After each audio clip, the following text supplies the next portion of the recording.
Right, so I like to say Barak Yahweh, Barak Yahweh Shah, Barak Yahweh, Barak Yahweh Shah, Bahashem, Rakah HaKadash, double honors to the apostles and elders of GMS, and salutations to you brothers out there that's doing this work in truth and sincerity. You know, in the, just to say this real quick, you know, the apostles, elders, and brothers on down, you know, have already broken this down many times over, but this is about repetition, right? Saying the same thing over and over again. And it only makes sense why Yahweh Shah, you know, have us doing repetition. Because one, go back to the book of, Jeremiah 4:22. You know, Israel is a rebellious nation. You know, the scriptures also talk about Israel being what? Stiff-necked and hard-headed.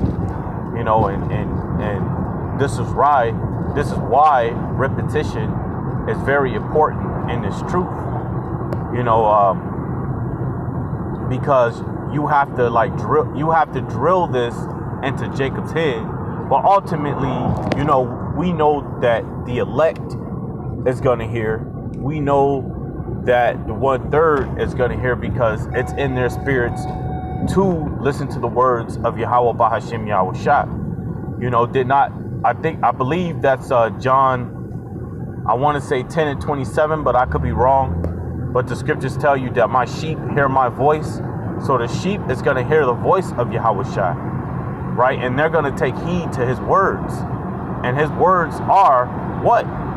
Is that the new covenant is going to come. The new covenant is going to come. Right now, like the Apostle Ramlar said, you know, we're in between both the old and new covenant.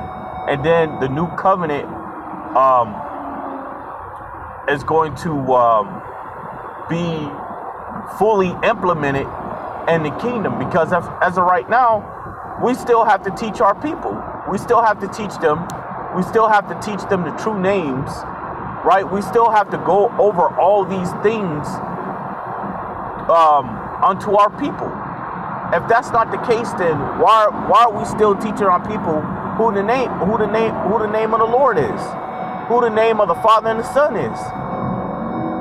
To this very day, you still have a lot of our people which believe in Christianity and all these different religions call upon the name Jesus Christ. That's a Greek name. That's a Greek name. So, going back to my initial statement, this is the reason why repetition is important. Because without it, Jake just tend to forget what you said, you know, 2 to 5 minutes ago. You know, and that's the case.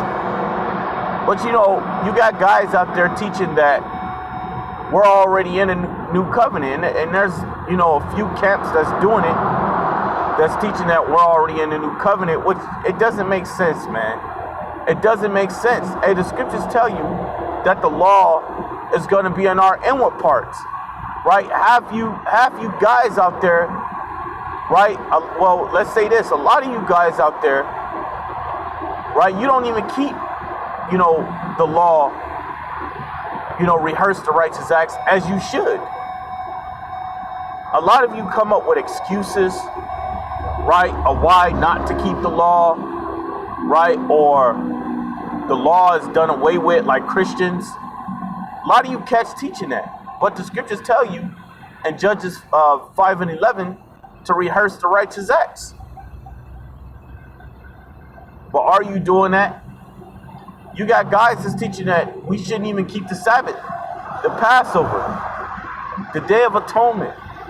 And the reason why they're ultimately teaching that is because they don't want to keep it anymore. Because they don't want to keep it. But, you know, that's all right. But ultimately, this isn't about what guys ain't doing and what they are doing. This is ultimately going into that the new covenant is not fully implemented. We're not in the new covenant, man. It is not fully implemented. So let's go into the scripture, man. Let's go into Hebrews 8 and start at 1. So the scripture says, now of the things which we have spoken This is the sum. Salakia, bear with me for a second. Let me make sure.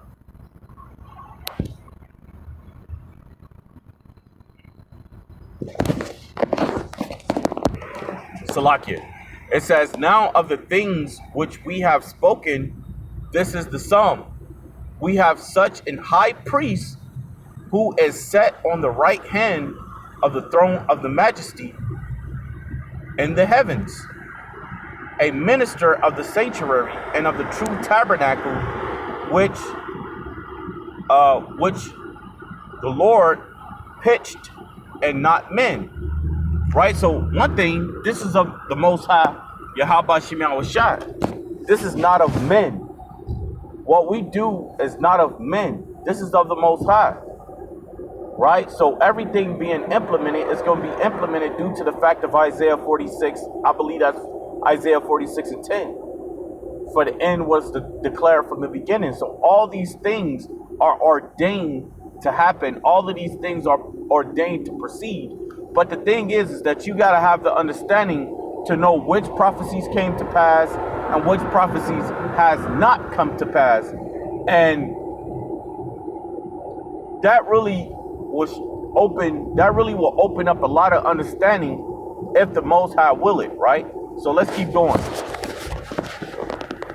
So it says, for every high priest is ordained to offer gifts and sacrifices, wherefore it is of necessity that this man have somewhat also to offer.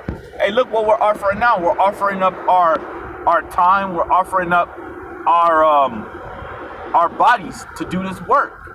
That's why we go out unto the highways and hedges, because it's all through the Spirit to do so. The Lord commanded us. What is that? Luke 14 and 23. You know, Matthew's 22 and 9. Right? Proverbs, the 4th chapter, I believe, the 19th and 20th verse. We're commanded to go out unto the highways and hedges to teach this word unto our people. Right? It says, for if we were on earth, for if he were on earth, he should not be a priest, seeing that there are priests that offer gifts according to the law, who serve unto the example and shadow of heavenly things, as Moses was admonished of the Most High when he was about to make the tabernacle.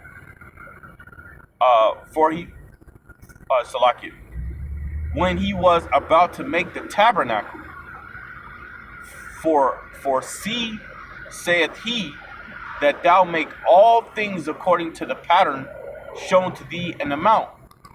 But now hath he obtained a more excellent ministry, by how much also he is the mediator of a better covenant, which was established upon better promises. So he is the mediator by way of the better covenant to come. That's the whole purpose of his sacrifice, was for the new covenant. It actually goes into that. And the Lord said, he said, in order for there had to been a new covenant, there had to been a sacrifice. So Yahweh Shai died to bring in the new covenant, right? Which we're going to be coming into real soon. But as of right now, we're still doing the things that are required of us in order for the new covenant to take effect. Meaning that's why we're out there having to teach Israel. That's why we're out there going into Isaiah 58 and 1. That's why we're going into the destruction of America, right? Going into 2nd Esdras, 4 and 4 and 2 or 4 and 21, right? This is why we have to do what we're doing, because this word is turning the world through the Spirit and the power of Yahweh Shemiah Shai. It's turning our world up, right side up. But right now, we're still in a wicked kingdom. We're still in these defiled bodies. And that's one thing too, like, how is it that we're in a new covenant and the laws in our inward parts but we're still in defiled bodies. That doesn't make any sense. You got Israelites that are overweight. You got Israelites that are getting sick. You got Israelites still committing adultery. You got Israelites that still don't know the name of the Lord, his true name. You got Israelites doing everything that is contrary to righteousness, but somehow, some way, we're in a new covenant. It doesn't make any sense. The logic is just not there. And if people stop being fan-based and actually listen to what the scriptures are saying, then you would know that it's impossible for us to literally be in the new covenant. It makes no sense. It says, verse 7, right? It says, for if the first covenant had been faultless, then should no place have been sought for the second? Right? Which we know was faultless. The scriptures tell us how our fathers, right, who was found in sin. If you go into the book of, 1 Kings 17, it says our fathers who worshiped other gods, who committed adultery and idolatry and fornication. It says, for now have the generation to come after the same, to roughly paraphrase it. So how are we in a new covenant, man? That doesn't make any sense. You will find Israelites right now doing nothing. You'll find a bunch of Israelites right now committing adultery. All you got to do is go to Instagram, YouTube, and all these social media sites. World Star Hip Hop. Like, the logic just not there, man. Right? Salaki, bear with me. Right, I'm going to end it from there. Let's say Barakatah Yahweh, Bahashim, Yahweh Shah. Double honors to the apostles and elders of GMS, and salutations to you brothers out there that's doing this work in truth and sincerity. I'm going to bring it right back, but I like to say, Lord willing, is edify. Shalom.